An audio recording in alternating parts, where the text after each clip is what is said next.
والسماء ذات البروج واليوم الموعود وشاهد ومشهود قتل أصحاب الأخدود النار ذات الوقود إذ هم عليها قعود وهم على ما يفعلون بالمؤمنين شهود وما نقموا منهم إلا أن يؤمنوا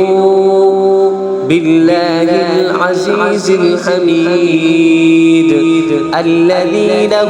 ملك السماوات والأرض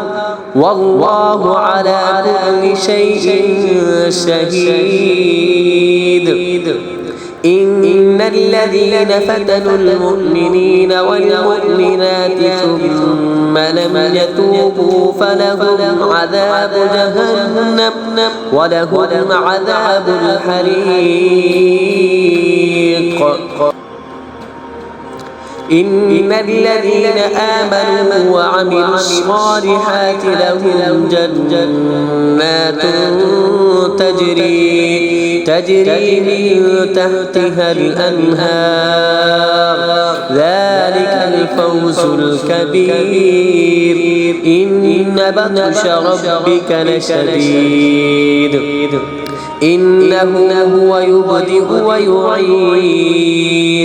وهو الغفور الودود ذو العرش المجيد فعال لما يريد هل أتاك حديث الجنود فرعون وثمود بل الذين كفروا في تكذيب والله من ورائهم محيط بل هو قرآن مجيد في لوح